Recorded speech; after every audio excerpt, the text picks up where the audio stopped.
오늘 하나님 말씀은 신약 성경 에베소서 제2장입니다. 에베소서 제2장 1절부터 10절에 있는 말씀까지입니다. 제가 봉독해 드립니다. 그는 허물과 죄로 죽었던 너희를 살리셨도다. 그때 너희는 그 가운데서 행하여 이 세상 풍조를 따르고 공중의 권세 잡은 자를 따랐으니 곧 지금 불순종의 아들들 가운데서 역사하는 영이라. 전에는 우리도 다 그 가운데서 우리 육체의 욕심을 따라 지내며 육체와 마음에 원하는 것을 하여 다른 이들과 같이 본질상 진노의 자녀이었더니 긍휼이 풍성하신 하나님이 우리를 사랑하신 그 큰 사랑을 인하여 허물로 죽은 우리를 그리스도와 함께 살리셨고 너희는 은혜로 구원을 받은 것이라. 또 함께 일으키사 그리스도 예수 안에서 함께 하늘에 앉히시니 이는 그리스도 예수 안에서 우리에게 자비하심으로써 그 은혜의 지극히 풍성함을 오는 여러 세대에 나타내려 하심이라. 너희는 그 은혜에 의하여 믿음으로 말미암아 구원을 받았으니 이것은 너희에게서 난 것이 아니요 하나님의 선물이라. 행위에서 난 것이 아니니 이는 누구든지 자랑하지 못하게 함이라. 우리는 그가 만드신 바라 그리스도 예수 안에서 선한 일을 위하여 지으심을 받은 자니 이 일은 하나님이 전에 예비하사 우리로 그 가운데서 행하게 하려 하심이니라. 아멘. 사랑과 축복의 메시지 나눌까요? 사랑하고 축복합니다. 사랑하고 축복합니다. 감사합니다. 오늘은 신약 성경 에베소서 2장 1절부터 10절에 있는 말씀을 중심해서 은혜는 하나님의 선물이라는 제목으로 말씀을 선포하고자 합니다. 여러분, 우리나라 속담에 은혜는 물에 새기고 원수는 돌에 새긴다고 하는 말이 있습니다. 이 말은 사람들이 은혜 받은 것을 너무 쉽게 잊어버린다고 하는 그런 의미일 것입니다. 일반적으로 사람들은 상대방으로부터 큰 은혜를 입을 경우에 평생 이 은혜를 잊지 않겠습니다. 이런 탐리를 하곤 합니다. 그렇지만 그런 말이라 할지라도 세월이 흐르게 되면 흐지부지 되기 쉽고요. 은혜를 갚기는커녕 오히려 원수지간으로 변하는 그런 경우들도 종종 없지 않아 있게 됩니다. 여러분, 이솝의 우화 가운데 이런 이야기가 있습니다. 어느 날 사슴 한 마리가 사냥꾼에게 몰리고 있었습니다. 그래서 그 사슴은 이리저리 펴다가 위태롭게 될 때에 잎이 아주 우거진 포도나무 넝쿨 속으로 들어가 숨게 되었습니다. 그리고 이 사슴은 숨을 죽이고 숨고 있는데 다행히도 사냥꾼은 너무 급히 쫓아온 이제 바람에 포도넝쿨을 우거진 것을 그냥 지나쳐 버렸습니다. 그러자 이 포도넝쿨 사이에 숨어있던 사슴이 안도의 함성을 내쉬면서 생각하기를 아마 이곳은 안전할 수 있겠지. 설마 다시금 사냥꾼이 또다시 쫓아오지는 않을 거야. 그런 생각을 하고 있었습니다. 그러면서 이 사슴이 포도넝쿨 사이에 숨어 있는데 이제 잠시 마음을 놓고 있을 때 배가 고픈지라 사슴은 자기가 숨어 있는 포도나무 잎사귀 넝쿨을 당기면서 포도나무 잎을 뜯어먹기를 시작했습니다. 근데 그 소리를 지나쳤던 사냥꾼이 듣게 됩니다. 그래서 사냥꾼은 사슴을 향하여 활을 당겨 쏘았는데 화살이 사슴의 목에 박히게 됩니다. 그때 사슴은 죽어가면서 말하기를 포도넝쿨은 나를 감추어 줬는데 나는 그 은혜를 입고서 포도나무 잎사귀를 뜯어먹은 그 죄로 내가 벌을 받는구나. 그런 이솝의 이야기가 있습니다. 그렇다면 우리는 이 이야기 속에서 우리에게 주고자 하는 그 이야기의 교훈이 과연 무엇일까요? 그래서 바로 당연히 은혜를 아는 사람이 되라고 하는 교훈일 것입니다. 그래서 우리가 지금 하나님의 백성으로 거룩한 성도가 된 것은 우리 모두가 하나님의 크신 은혜 때문임을 믿으시기를 축원합니다. 그렇다면 우리가 과연 하나님의 은혜를 받을 만한 정말 자격이 있는 사람들일까요? 안타깝게도 우리는 하나님의 은혜를 받을 만한 자격이 전혀 없는 사람들입니다. 그래서 방금 전에 읽은 이 본문의 말씀 보면은 우리는 두 가지의 상반된 느낌을 갖게 되는데, 첫째는 비관주의이고 그리고 두 번째는 낙관주의입니다. 무슨 말인가 하니 여러분, 우리가 우리 자신, 내 자신을 바라보면 정말 비관적이고 절망적이지만은 그러나 하나님을 바라볼 때는 우리에게는 새로운 희망과 새로운 소망을 갖게 됩니다. 왜냐하면 다시금 성경을 따라와서 1절 첫 부분에 보면은 허물과 죄로 죽었던, 이것은 바로 인간의 비관적인 모습을 말씀하고 있습니다. 그 다음에 이어지는 말씀, 우리를 살리셨도다. 이 말씀은 하나의 낙관적입니다. 그렇다면 과연 아담과 하와의 타락 이후에 인간의 모습은 과연 어떤 모습이었을까요?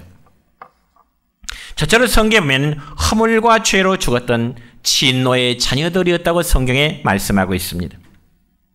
여러분, 이 점에서 오늘 읽은 본문 1절의 말씀을 보면 이렇습니다. 시작. 그는 허물과 죄로 죽었던 너희를 살리셨도다. 아멘. 여러분, 이 말씀은 앞으로 우리가 죽을 미래의 사람이 아니라, 또한 현재 죽어가고 있는 사람이 아니라 이미 과거에 죽었다는 말씀입니다. 그래서 우리말 성경처럼 헬라어나 영어책에도 보면은 과거형으로 되어 있습니다. 그러면 과연 여기서 허물과 죄라고 하는 의미가 무엇일까요?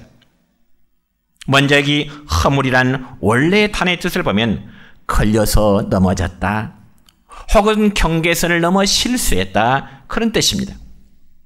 한마디로 범법 행위를 했다는 것입니다. 그러니까 이 말을 해석하자면 올바른 길을 벗어났다는 것이 허물이라는 의미라는 것이죠. 여러분, 예를 들어서 어떤 운전자가 전혀 모르는 길을 이제 운전하고자 할 때는 반드시 내비게이션의 안내를 받게 됩니다.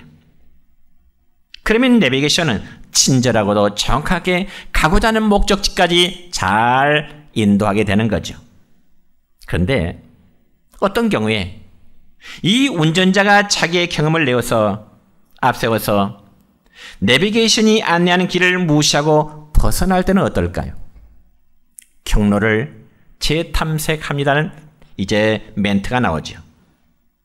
그러니까 이 말은 운전자로 하여금 당신의 운전은 지금 잘못된 길로 가고 있습니다라는 경고의 메시지입니다.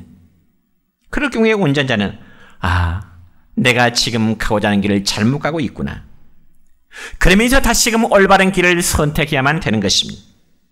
그러면서 끝까지 자기의 주장을 고집한다면 어떨까요? 알지 못하는 길을 무작정 핸들을 잡고 달리면 어떨까요? 결과는 엉뚱한 데로 갈 수밖에 없을 것이고 어쩌면 심지어는 큰 사고에 이를 수도 있을 것입니다. 그와 마찬가지로 여러분, 우리가 성경에 볼 때 이 허물이라는 것은 부주의하여 진리에서 떠난 행동을 가리켜서 허물이라 그렇게 말씀합니다. 그래서 아담과 하와가 에덴 동산에서 하나님의 명령을 어기고 금한 열매를 먹은 것은 바로 하나님께서 금하신 경계선을 넘었다는 것이고 그게 바로 허물이 된 것입니다. 그러면 과연 두 번째로 이 죄라는 것은 과연 무엇을 말할까요? 여러분, 성경에서 말하는 죄라고 하는 것은요, 어떤 윤리적인 용어가 아니라 활쏘기에서 나온 말입니다. 다시 말씀드려서 화살이 표적을 빗나가거나 혹은 화살이 표적지에 도달하지 못한 것을 죄라는 단어가 이제 적용되는 것이죠. 그러니까 결국 죄란 하나님을 영화롭게 하는 표적에서 빗나간 행동이라든지 생각이라든지 빗나간 한마디로 언행들을 죄라 그렇게 말합니다. 그렇다면 더 구체적으로 성경에서는 이 죄에 대해서 어떻게 말씀하고 있을까요? 이 점에서 세 가지로 이제 구분해서 말씀드리자면, 첫째는 하지 말아야 할 것을 하는 것이 죄라는 것입니다. 예를 들어서 강도나 그리고 살인이나 도둑질 같은 것, 사람으로서 행하지 않아야 될 것을 행하는 것, 죄라는 개념이죠. 두 번째는 해야 할 것을 하지 아니하는 것이 또한 죄인 것입니다. 사람과의 관계 속에서 부모님을 공경하는 일이라든지 그리고 이웃을 사랑하는 이런 일들을 하지 아니하는 것, 이게 바로 또한 죄라는 것입니다. 세 번째는 나쁜 마음이나 나쁜 생각들, 이것 또한 죄인 것입니다. 교만이라든지 정욕이라든지 미움이나 탐심, 시기, 질투 등등 우리의 마음과 생각으로 범하는 다양한 죄의 요소들을 가리키는 것입니다. 그러니까 하지 말아야 하는 것이, 하지 말아야 할 것을 하는 것이 죄요, 해야 할 것을 하지 아니하는 것이 죄요, 우리의 마음속에 나쁜 생각, 마음을 품는 게 죄라는 것입니다. 그러나 여러분, 이런 세 가지 요소가 죄라 할지라도 무엇보다도 가장 큰 죄는 하나님을 하나님으로 믿지 않는 것이 죄임을 믿으시길 바랍니다. 그렇다면 여러분, 이러한 기준으로 볼 때 여러분은 하루에 몇 번 정도는 죄를 짓는다고 생각하십니까? 지난 목요일날 용산불안 회관에 가서 전도를 하면서 몇 분이 앉아 계시길래 제가 한번 물었습니다. 여러분은 하루에 몇 번 정도나 죄를 지으십니까? 이런 질문을 드려봤습니다. 그러니까 거기 앉아 계신 어르신들이 이렇게 답변하십니다. 아, 먹고 사는 것이 다 죄라고 합디다. 그런 답변하시더라고요. 먹고 사는 것이 다 죄라고 합디다. 여러분, 어떻게 생각하십니까? 그건 사실 정답이 아닙니다. 먹고 사는 것이 왜 죄가 될까요? 문제는 우리의 행위, 우리의 잘못된 마음, 이 자체가 죄가 되는 겁니다. 그래서 오늘 읽었던 본문 2절과 3절 말씀 함께 읽습니다. 시작. 그때 너희는 그 가운데서 행하여 이 세상 풍조를 따르고 공중의 권세 잡은 자를 따랐으니 곧 지금 불순종의 아들들 가운데서 역사하는 영이라. 전에는 우리도 다 그 가운데서 우리 육체의 욕심을 따라 지내며 육체와 마음에 원하는 것을 하여 다른 이들과 같이 본질상 진노의 자녀이었더니. 아멘. 그러면 과연 우리가 허물과 죄로 말미암아 죽었던 우리 과거의 삶은 과연 어떤 삶을 살아왔을까요? 성경적인 근거로 볼 첫째는 이 세상 풍조를 따라 살아왔다고 말씀합니다. 이 세상 풍조. 풍조란 말은 이 세상의 풍습을 가리키는 말입니다. 여러분, 특별히 하나님께서 이 세상을 맨 처음에 창조하신 이후에 당신이 창조하는 세상을 바라보니 너무너무 보시기에 아름다웠더라, 하나님 보시기 좋았더라고 말씀하십니다. 그렇지만 인간이 하나님의 말씀에 불순종한 이후부터 이 세상은 타락의 모습이었습니다. 타락의 길로 향하게 되었습니다. 그리고 하나님께서는 세상에 인간 지으셨음을 한탄하셨노라고 구약성경 창세기 6장 1절의 말씀을 보면 하나님께서 인간 지으심을 한탄하셨다, 그러한 표현의 말씀이 있습니다. 그러므로 이 세상 풍조는 하나님을 멀리하는 풍습에 물이 들었고요, 또 사람들은 점점 하나님과 멀어져가는 그러한 행동을 일삼기를 좋아했던 것입니다. 그런 의미에서 볼 때 여러분, 옛날부터 전해 내려온 우리나라의 다양한 풍습들을 보면요, 하나님과 멀어진 그러한 풍조, 그런 풍습을 따라 즐기었던 사람들입니다. 예를 들어 볼까요? 큰 바위돌을 향하여 절을 하면서 복을 추구하는 일이라든지, 혹은 종종 불악 앞에 있는 고목이 마치 불악을 지켜주는 소신하면서 제사를 지냈던 일이라든지, 어디 그뿐인가요? 집안에는 성주단지를 모시고 무슨 일이 있으면 무당을 불러다가 구슬하기도 했습니다. 또한 사람이 죽으면 묘를 정할 때 좌청룡 우백호라고 하는 이런 풍수 질설 같은 풍습을 믿어왔던 것이 우리의 과거의 생각, 삶이었습니다.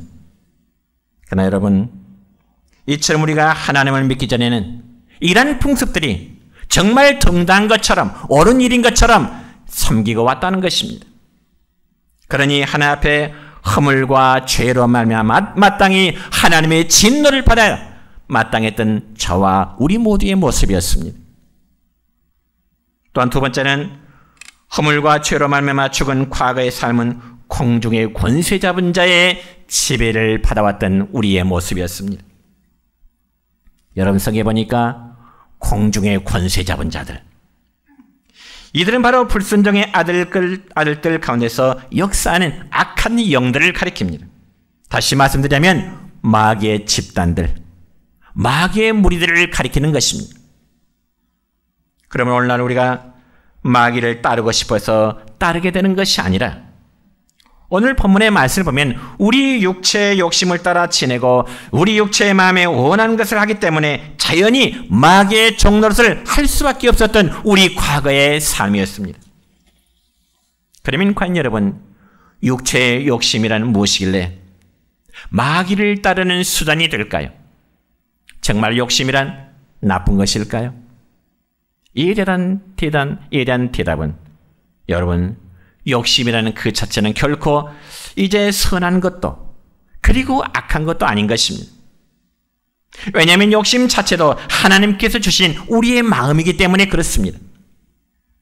특별히 하나님께서 우리 인간에게 주신 본성 중에는 식욕이라든지 그리고 성욕이라는 것이 있습니다. 그래서 식욕이란 사람이 배가 고플 때 무엇인가를 먹고자 하는 마음인데 이건 역시 우리의 마음속에 욕심의 한 부분일 것입니다.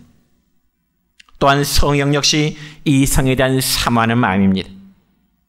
그러므로 이러한 욕심은 본래 좋은 것이기 때문에 인간의 삶에 정말 필수적인 요소인 것입니다. 그렇지만 이런 좋은 욕심이라 할지라도 이것이 지나칠 때면 바로 육체의 욕심을 이루게 되는 것입니다. 여러분, 신약성경 갈라디아서 5장 17절의 말씀을 볼까요? 이렇게 기록되어 있습니다. 시작. 육체의 소욕은 성령을 거스르고 성령은 육체를 거스르나니 이 둘이 서로 대적하므로 너희가 원하는 것을 하지 못하게 하려 함이라. 아멘. 여러분, 우리가 육체적인 욕심만을 따다 보면은 자연스럽게 하나님의 뜻을 거스르게 됩니다.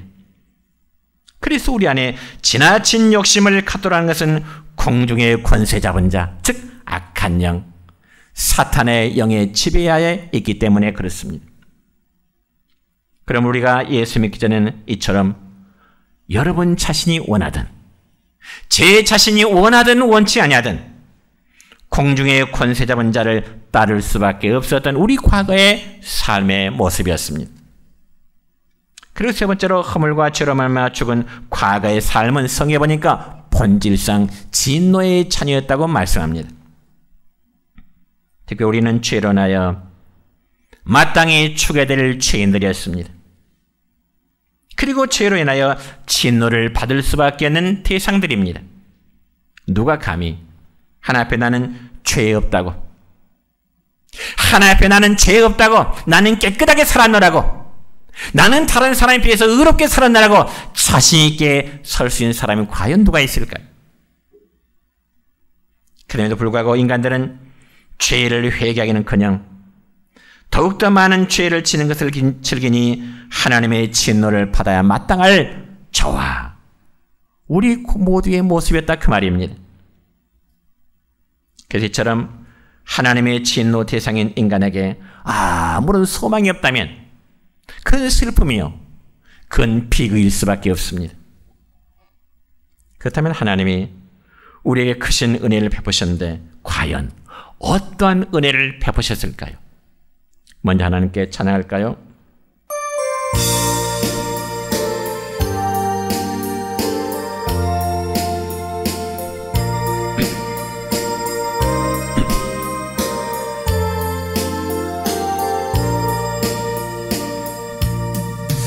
내가 처음 주를 만났을 왔을 때 외롭고도 쓸쓸한 모습 말없이 홀로 걸어가신 길은 영광을 다 버린 나그네 정녕 그분이 내 형제 구원해 나의 영혼도 구하려나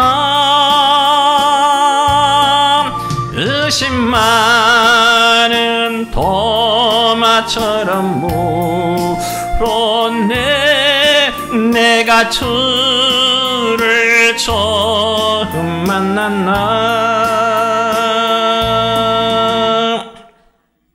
두 번째는 하나님의 크신 은혜입니다.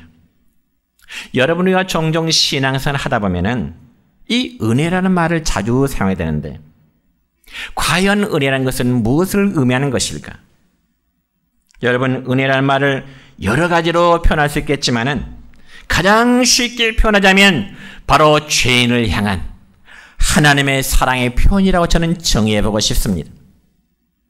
죄인들 향한 하나님의 사랑의 표현이 바로 은혜라는 것입니다. 다시 말씀드리자면 사랑을 받을 만한 자격이 하나도 없는데요. 인간에게 베풀으신 무한하신 하나님의 사랑이 은혜라는 것이지요. 믿으시기 축원합니다. 그래서 하나님이 베풀으신 은혜 중에 은혜는 예수님의 십자가의 사건을 통하여 이루어진 속죄의 사랑, 즉 죄의 용서함의 사랑인 것입니다. 그래서 우리는 이 은혜를 받음으로 죄인된 인간이 구원함에 이르게 된 것입니다. 그래서 이런 의미에서 우리가 은혜로 구원을 받았다는 말씀은 죄인을 향해 베푸신 하나님의 최대의 사랑을 저와 여러분이 받았다는 사실을 여러분 믿음으로 고백하시길 바랍니다. 그래서 본문 4절과 5절까지의 말씀을 보면 이런 말씀이 있습니다. 시작. 긍휼이 풍성하신 하나님이 우리를 사랑하신 그 큰 사랑을 인하여 허물로 죽은 우리를 그리스도와 함께 살리셨고 너희는 은혜로 구원을 받은 것이라. 아멘. 이것이 바로 구원입니다. 여러분 예를 들어서 물에 빠져 허우적거리는 자를 건져내는 것을 우리가 구원이라고 하듯이 죄의 지배 아래에 있던 자들을 자유롭게 하심이 예수 그리스도의 구원입니다. 그래서 우리 모두가 예수님을 믿기 전에는 허물과 죄로 인하여 영적으로 안전히 죽었기 때문에 우리에게는 아무런 소망이 없었습니다. 오히려 하나님 앞에 진노의 대상일 뿐이었다 그 말입니다. 그런데 소망 없는 우리를 하나님이 당신의 아들의 피 흘림을 통해서 다시금 살리셨습니다. 그 사실에 대해서 다시금 본문 8절과 9절 말씀 보면 이렇게 기록됩니다. 시작. 너희는 그 은혜에 의하여 믿음으로 말미암아 구원을 받았으니 이것은 너희에게서 난 것이 아니요 하나님의 선물이라. 행위에서 난 것이 아니 이는 누구든지 자랑하지 못하게 함이라. 아멘. 여러분 구원이 하나님의 은혜로 그리고 믿음으로 받는 사실에 대하여 가장 명확하게 표현된 말씀이 성경 중에 바로 이 부분의 말씀입니다. 그렇기 때문에 은혜란 받을 자격이 없는 자에게 거저 베풀어 주시는 하나님의 사랑임을 믿으시기를 축원합니다. 물론 우리가 얼핏 들으면 정말 은혜처럼 좋은 것이 없지만 의외로 우리는 은혜를 별로 좋아하지 않을 뿐만 아니라 심지어는 은혜를 거부하는 경우도 있습니다. 뿐만 아니라 우리는 내가 자격을 갖추고 있기 때문에 혹은 하나님의 은혜를 받는 것이라고 착각을 하는 경우도 없지 않아 있을 것입니다. 그래도 나는 남들보다 좀 더 정직하게 살았고 양심대로 살았고 그런 조건 때문에 나는 하나님의 은혜를 받은 자라. 아니요. 착각하지 마시기 바랍니다. 오로지 은혜는 하나님의 영광만을 드러낼 것이요 은혜는 우리로 하여금 하나님께 영원히 갚을 수 없는 빚을 지게 된 것입니다. 그래서 이 바울은 로마서 1장의 말씀을 보니까 나는 빚진 자라. 하나님의 엄청난 사랑을 받고 보니 나는 빚진 자라. 빚을 갚아야 할 때인데 그 마음 때문에 바울은 이방인의 사도로 복음을 전하는 사역을 감당이 된 것입니다. 그렇다면 여러분, 우리는 은혜를 그냥 받는 길이 과연 무엇일까? 하나님의 사랑받고 은혜 받는데 과연 하나님의 은혜를 받는 그 비결이 뭐냐? 나뿐만 아니라 내 주변의 사람들이 하나님의 은혜를 받을 수 있는 그 비결이 뭐냐? 답합시다. 믿음. 그렇습니다. 믿음은 은혜를 받아들이는 손으로 저는 한번 비유해보고 싶습니다. 하나님의 은혜는 믿음이라는 손을 내밀 때 받을 수 있는 것입니다. 여러분, 이런 경우를 또 한번 예를 들어볼까요? 어떤 사람이 불치병에 들었다가 한번 가정해 봅시다. 그런데 어느 제약회사에서 자신이 겪고 있는 불치병을 고칠 수 있는 새로운 신약을 발견했다가 한번 가정해 볼까요? 그래서 새로 발견된 그 약을 먹기만 하면 분명히 나을 것 같은데 그 약이 너무 비싸서 자신의 힘으로는 도저히 구입할 수 없는 그런 상황이라고 한번 생각해 보세요. 그럴 경우 어때요? 자신의 병을 고칠 수 있는 신약을 발견했는데 그 약이 너무 비싸요. 엄두가 안 나요. 그럴 경우는 그림에 떡일 수밖에 없겠죠. 그런데 다행히도 약을 개발한 제약회사가 그 약을 공짜로 나눠준다면 여러분은 어떻게 하실 것 같습니까? 공짜로 준다고 하니까 별것 아니겠지. 공짜로 준다고 하니까 별것 아니겠지. 그러시겠어요? 그러지 않을 겁니다. 주저할 필요 없이 그저 약을 받아 먹을 것입니다. 그리고 그 약을 기도하면서 정성스럽게 먹든지 아니면 그냥 꿀꺽 삼켜보든지 결과는 마찬가지입니다. 왜냐하면 치유의 모든 능력은 그 약의 성분에 있는 것이지 정성에 있지 않기 때문에 그렇습니다. 그러므로 이 비유에서 말씀하고자 하는 약은 바로 그 예수 그리스도께서 십자가와 부활을 통해서 성취하신 구속이고요. 또한 약을 공짜로 준다고 하는 것은 뭘까요? 은혜인 것입니다. 그리고 또한 이 약을 받아 먹는 것은 뭘까요? 믿음인 것입니다. 그래서 이러한 사실을 볼 때 우리의 구원은 철저히 하나님의 은혜로 이루어졌음을 여러분 믿으시길 바랍니다. 만약 하나님의 은혜가 아니라면 우리는 우리의 행한 바대로 마땅히 죄값을 그대로 받아야만 합당한 자들입니다. 그래서 성경에는 뭐라고요? 우리를 본질상 진노의 자녀라고 말씀하십니다. 그럼에도 하나님은 우리가 행한 죄에도 불구하고 용납해 주셨는데 그게 바로 은혜입니다. 그러므로 우리는 무엇보다도 공짜로 주는 선물이라는 의미가 강합니다. 내가 값을 지불했다면 그건 은혜가 아닙니다. 그건 공짜가 아니에요. 은혜는 공짜입니다. 그렇기 때문에 이것은 우리가 행한 어떤 보상으로 받는 게 아니라 그 말입니다. 다시금 본문 8절의 말씀 볼까요? 시작. 너희는 그 은혜에 의하여 믿음으로 말미암아 구원을 받았으니 이것은 너희에게서 난 것이 아니오. 뭐라고요? 하나님의 선물이라. 그렇습니다. 이 말씀 보면 구원은 하나님의 선물이라고 표현했고요. 더 정확하게는 은혜로 말미암은 선물이 되는 것입니다. 그러므로 하나님은 우리가 하나님께 대하여 아무것도 한 것이 없지만은 예수 그리스도를 이 세상에 보내심으로 그분을 믿기만 하면 구원을 얻을 수 있도록 약속을 하십니다. 이게 바로 복음이요, 이게 바로 은혜임을 믿으시길 바랍니다. 그러니까 하나님의 은혜는 어떤 사람이 착한 일, 즉 선한 일을 많이 한다고 해서 주어진 게 아니라 그 말입니다. 또한 법 없이 살 수 있는 사람이라고 해서 그에게 은혜가 주어지는 건 역시 아닙니다. 오히려 자신의 깊은 절망 가운데서 도저히 헤어날 수 없다고 스스로 포기하는 마음으로 하나님의 도움을 요청할 때 하나님의 은혜는 그에게 임할 줄로 믿는 것입니다. 바로 이 은혜를 저와 여러분이 받았던 것입니다. 그러므로 하나님의 은혜는 누구나 받을 수 있습니다. 그렇지만 유일한 하나의 조건이 있습니다. 하나님의 은혜는 누구나 받을 수 있지만은 유일한 하나의 조건이 있는데, 그건 바로 그 조건이 무엇이냐? 자신을 죄악의 절망 속에서 건져내 주실 분은 오직 예수 그리스도밖에 없다는 사실을 깨닫고 그 다음에는 믿는 것입니다. 동감하십니까?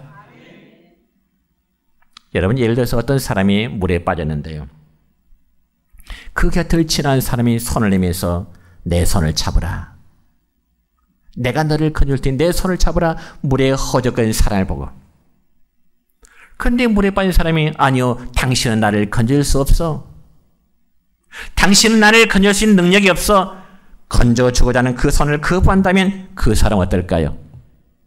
거기서 죽게 돼요. 그런 반면에 물에 빠진 사람이 자기를 건져주려고 하는 사람에게 손을 내미는 것, 이것이 무엇일까요? 따라합시다. 믿음. 그렇습니다. 자기를 살리고자 하는 사람에게 손을 내미는 게 믿음이에요. 당신은 나를 살릴 수 있습니다. 그러면 여러분 가운데 혹시 아직도 구원의 확신이 없는 사람은 물에 빠져 건질 사람을 기다리는 사람 같아요. 그러므로 다시 한번 똑똑히 들으시기 바랍니다. 하나님은 지금도 구원의 손길을 죄인들을 향하여 내밀고 계십니다. 그러면서 붙들기를 원하십니다. 왜요? 죄인된 자들에게 새로운 생명을 주시고자 하시기 때문에 그렇습니다. 이제 말씀했습니다. 우리가 이 시간 구원의 백성으로 하나님께 예배를 드리고 있는 것은 하나님의 크신 은혜의 결과 때문입니다. 그렇다면 우리가 받은 이 은혜를 내 스스로만 자족하면 될까요? 나눠야 됩니다. 저는 지난주에도 말씀드렸습니다. 금방 우리가 8월 다음 3일 후에 이 지역을 향한 전도와 봉사활동이 있습니다. 우리는 초청자입니다. 우리가 하나님의 은혜를 받았다면 아직 받지 못한 그들에게도 권면하기 위해서 초청의 자리로 여러분 모시는 데 힘쓰시길 바랍니다. 그래서 언제나 우리 모두는 하나님의 은혜에 감사할 수 있는 성도 여러분 되시기를 주님의 이름으로 축원합니다.